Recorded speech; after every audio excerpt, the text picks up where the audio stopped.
Welcome everybody, Souldin and the Grimm Brothers here, and it's time for another episode of Tea Time. Now, following up on my previous tea time, I am once again having lemon and ginger tea, this time with milk and brewed for, I think, a little bit longer, but honestly, whilst I was preparing the tea, I kind of lost track of time, sorting out other things for this tea time, and so I have no idea how long this has actually been brewed for. I do think it kind of went past the 3-minute mark. Hopefully it didn't go past the 5-minute mark. In any case, I'm having this lemon and ginger tea again, and this time with milk, simply to try it out in a different way. As noted previously, I like the lemon and ginger tea, however all the flavour was kind of at the bottom of the tea. You didn't get much flavour at the top, and when I drank it, the flavour would disappear from your mouth very quickly. That obviously wasn't the case for the bottom, so maybe I just didn't stir it enough. An interesting dilemma, and I'll find out as I have it more and more. But once again, I've decided to go with it. I guess some apologies in case you hear any sniffles or anything. I'll try to cut those out. But I do suffer quite badly from hay fever, and at the moment in the UK, the pollen count is insanely high. Honestly, it's kind of a difficulty doing this particular subject at this particular time, because lately the UK, when it comes to summertime, has been the temperatures skyrocket, which is no problem for me, but that is a problem for my laptop, and the pollen count goes up, which is a big problem for me, but obviously not for the laptop. In any case, without further ado, I'm finally going to have this very belated E3 2017 discussion, the E3 2017 tea time. I will admit this is a little bit cut back compared to previous years, because unfortunately work has popped up at the worst time possible, really. When I have a fixed job, I can just book the sort of E3 time off, but obviously with on and off contract, you can't really do that. Still looking. In any case, this year I only went about watching the three main E3 2017 conferences, that being Microsoft, Sony's and Nintendo's. I also sat around to watch the Nintendo Treehouses, whatever I could manage to do. I've also done a little bit of looking up of certain videos here and there afterwards, some extended sort of footage of some of them. So I'm just here to talk about the games that interest me at E3. I've got a sort of top 6, as it were. I don't think it's very should be counted as a very strict top 6, as it were. Just of like things that got revealed at E3. Not so much that were new, but things I didn't know about. That have me interested and such. And of course, a bunch of games worth mentioning. And I'll just sort of get into it. I could talk about their presentations, but I'll save that for afterwards if I feel I've got time. Let's focus on what E3 2017 is all about, and that is, of course, the games. Okay, so first off, in my sort of, but not very strict top 6, I guess I will just count it as 6, 5, 4. Yeah, so number 6 is of games that interest me at E3 2017. Of a top 6, I guess. Yeah, I guess that's what we're doing, top 6, E3 2017 games. Code Vein for the Xbox One. Really like how this looks, although it does look a little bit grimmer than what I usually go for in my video games. It's a very edgy anime sort of game, sort of looks of it. Very dark. I've heard the gameplay is compared to, and from what I've seen, gets compared to Dark Souls quite a bit, and the tone, I guess you could say, is Dark Souls if it was an anime. Weeaboofide, as Rafi would probably put it.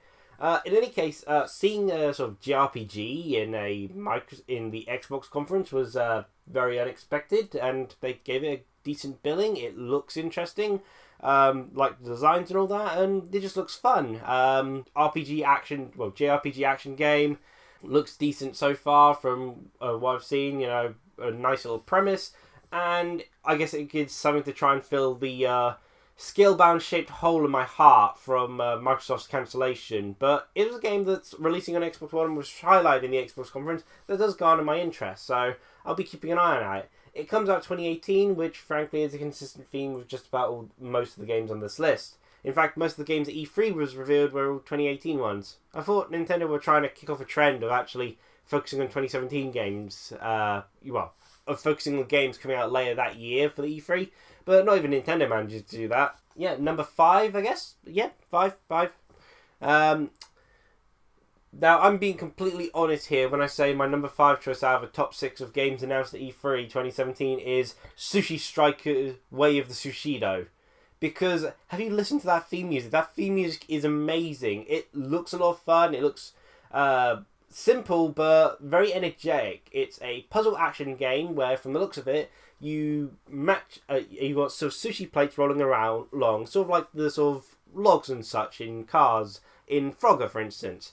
And you can seemingly only connect. You sort of go from like the top row, matching up sushi plates, but you can only go down when you find another matching sushi plate until you eventually get to your player and all those sushi plates. You eat them, getting points, and you stack up the plates when you're done, and then you use the plates to attack your opponents, which is really weird but absolutely lovable idea. The whole presentation style feels like it should be an anime or something done by Level 5.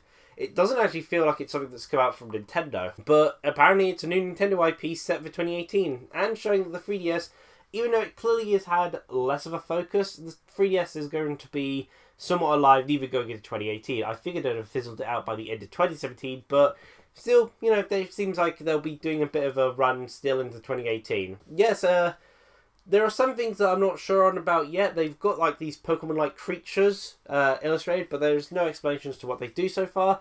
But this is Sushi Striker already had a small trailer showing off its kick-ass music, and so it hasn't really sort of shown much else so far. Some people have been thinking the gameplay looks a bit too simple, but again, first trailer for a game that's coming out in 2018. There's plenty of time to show more of, and yes, it looks simple, but it looks fun and simple. It could have a lot more depth to it later on, and I hope it does, but it looks like a very simple, fun premise so far. Number 4 then, and this is the only game of the sort of top 6 that is actually coming out this year, Mario plus Rabbids Kingdom Battle.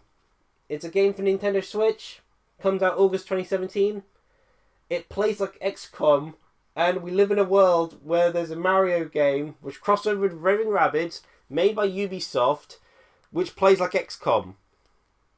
That's weirder than the concept of Sushi Striker. Like, that is just mind-blowingly insane, and I absolutely love it.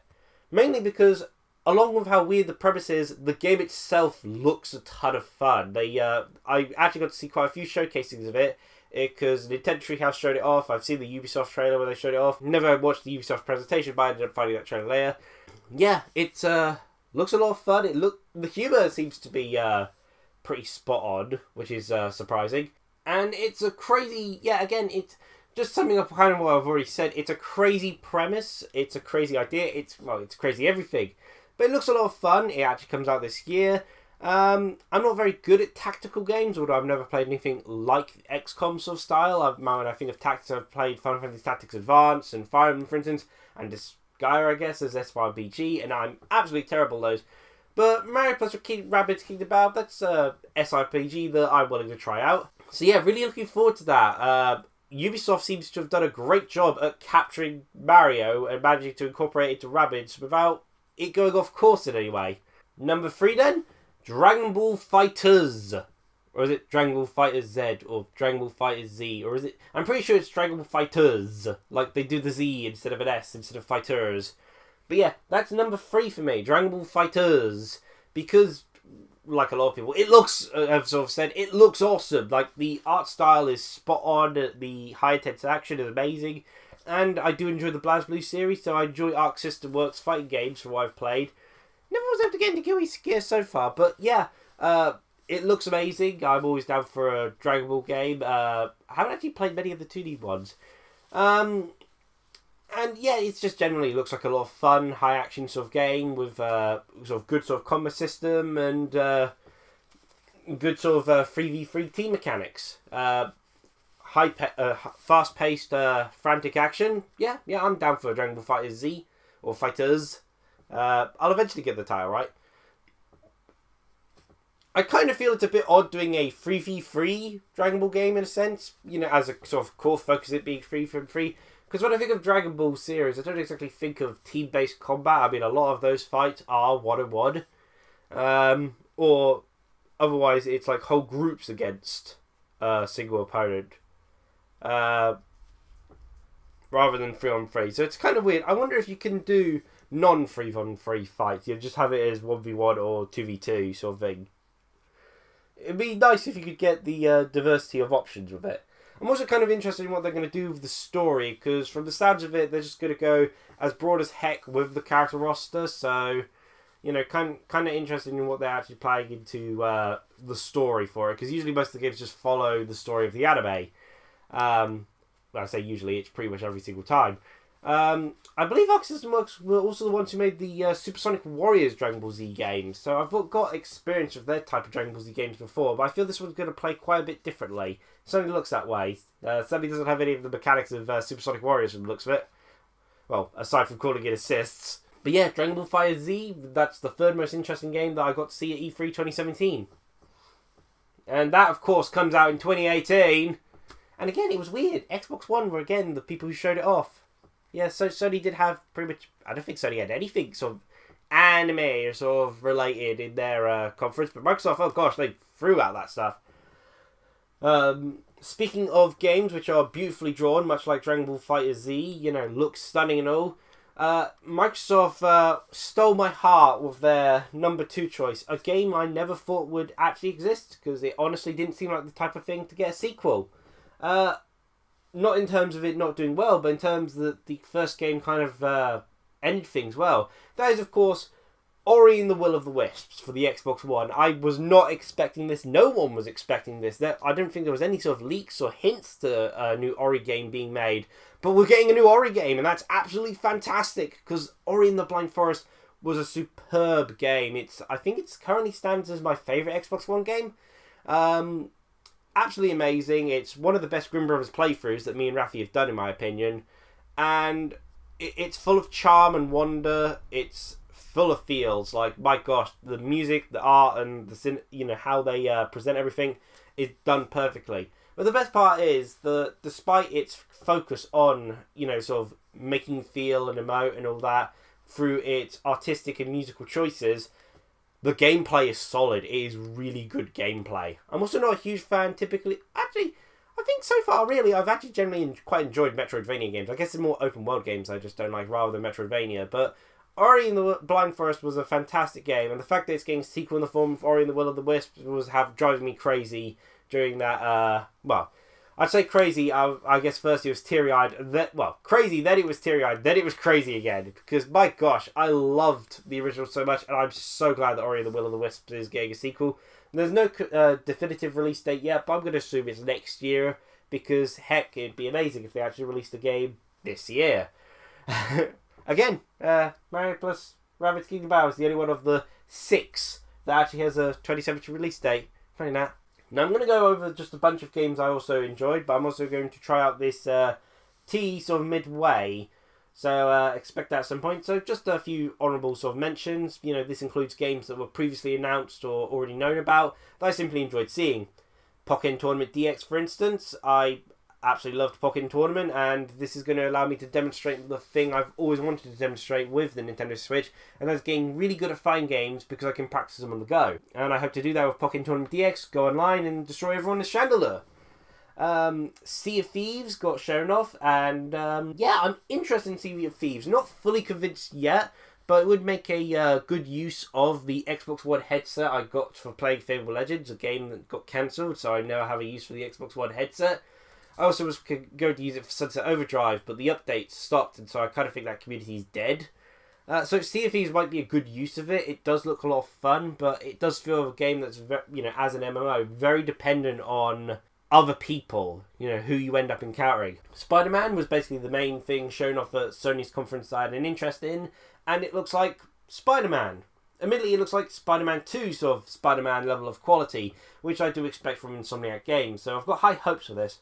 Some people question if that was a good way to end the Sony's E3 presentation on, but it's like, you think back to Spider-Man 2. Spider-Man 2 was mind-blowing. If they could recapture that spirit, which I think Insomniac Games are one of the better people to try and do that, then hey-ho, that would definitely be worth ending the Sony presentation on.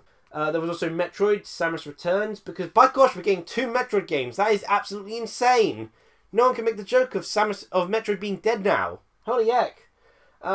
I'm not a fan of the Prime games, and I haven't really played much of the 2 games. The only Metroid that really sort of has, won me over is Metroid Fusion, which is a much more linear game that as people describe of the Metroid series. And I enjoyed Metroid Prime Federation Force, which is a bit of an odd position to be in, but I don't typically have a huge interest in the Metroid Primes and the sort of first-person things.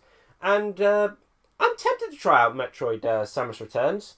I definitely like the look of the amiibo, and I'm pretty sure Rafi will probably end up getting the game, so I may end up trying it out through that. Other things, the Xbox One is getting classic Xbox backwards compatibility, which is amazing, because then I can now track down Blinks the Time Sweeper and get to play Blinks the Time Sweeper on my Xbox One, which would be absolutely amazing. I have to be on the lookout for original Xbox games now.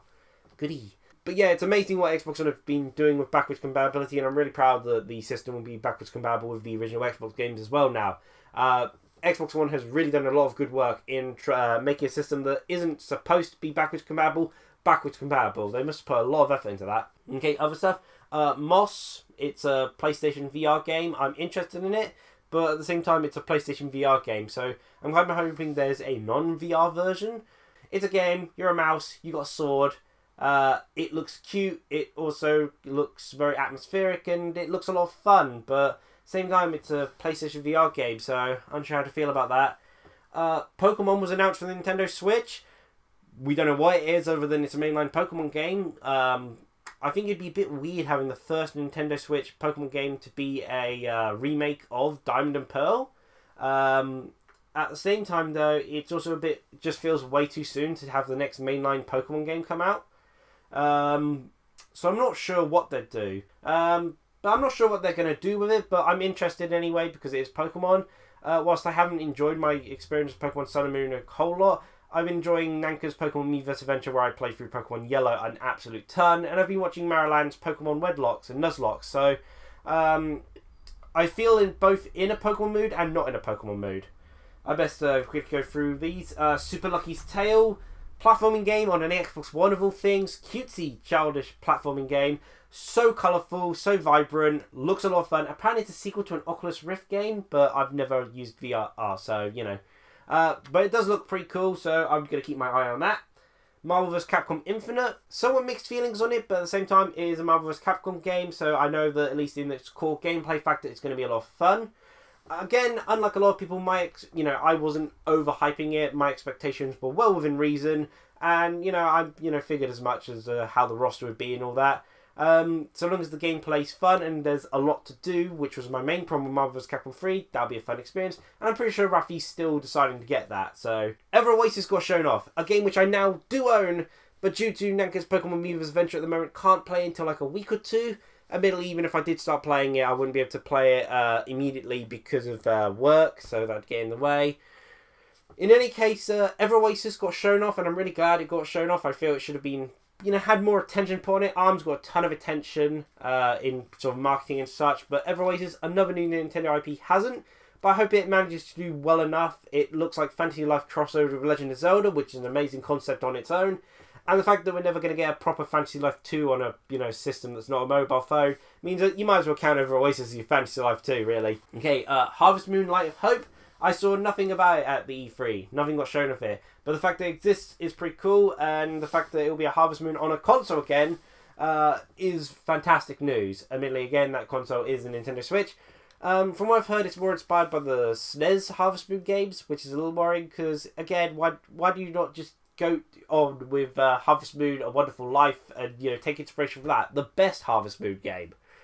Oh, well, but in any case, I am sort of interested in that. I'm really wanting to see more of that. And Coco was announced to be playable in the Crash trilogy. I believe that's Coco playable, Crash Bandicoot's sister, in all three of the Crash Bandicoot games. I'm pretty sure Coco's her name. It's been a long time since I've had to talk about Crash Bandicoot, what have you been dead for a long while? Which is really cool, but I'm not sure why Sony didn't announce that at the actual presentation itself. They had that before it even began, which is a bit weird, because talking about Crash Bandicoot in your presentation, that kind of should be the thing you should be doing. Ori is playable in Rivals of Aether, cool. And Fire Emblem Warriors got shown off. I'm a little disappointed by some of the things I've seen so far, but I'm hoping the rest does improve upon my expectations at the moment, and it is a Warriors game, so I'm bound to enjoy it. However, I'm wanting a bit more from it, a bit more from the character roster, and I feel gameplay mechanic-wise, they should have taken more from Arslan. In any case, I'll be moving on to my number 1 game, which you probably all already know. It's kind of obvious for me. Okay. Milk doesn't seem to have offset at any point, but stirring it more and letting it brew for longer has meant that the flavour is actually more to the top. Having milk is actually pretty decent. Again, the flavour doesn't last that long. Bit weird. Okay, so that was my lemon and ginger tea. I should have announced that beforehand, but I'm kind of, sort of going so quickly with this, aren't I? In any case, moving on to my number 1, the number 1 game shown off at E3 2017 for me is, of course, Kirby for the Nintendo Switch. I was not expecting them to reveal a Kirby game for the Nintendo Switch so soon, nor was I expecting it to blow my mind. This looks like a culmination of everything good about Kirby. You got the helper system from Kirby's Fun Pack, you got animal buddies who have been cameoed from Kirby Dream Land 2 and 3. You got abilities such as clean returning and water. I love water ability. You've got the combo mechanic from being able to combine abilities together from Kirby 64 and the Crystal Shards, which you can turn into curling. Everyone's favourite ability, clearly, is curling. And it looks stunning. It looks amazing. Wispy Woods looks like he's going to destroy you with the amount of apples he's throwing at you. I was absolutely blown away by the fact that they announced a new Kirby game for Nintendo Switch already. Again, it's only 2018 admittedly, but I wasn't expecting... I know I was expecting a Kirby Nintendo Switch game eventually, but I wasn't expecting anything so soon. I was also going to E3, ironically thinking, a bit vague, as I wasn't expecting a Kirby game. I was kind of vaguely thinking, I kind of wanted a 2D platformer. Bit weird to say, but, I wanted a 2D platformer on my Nintendo Switch as a vague sort of hope, because Pokken Tournament DX has already provided me with my fighting game, and a lot of RPGs already confirmed Nintendo Switch, so what I wanted was a 2D platformer. And hey-ho! Kirby Switch! Yeah!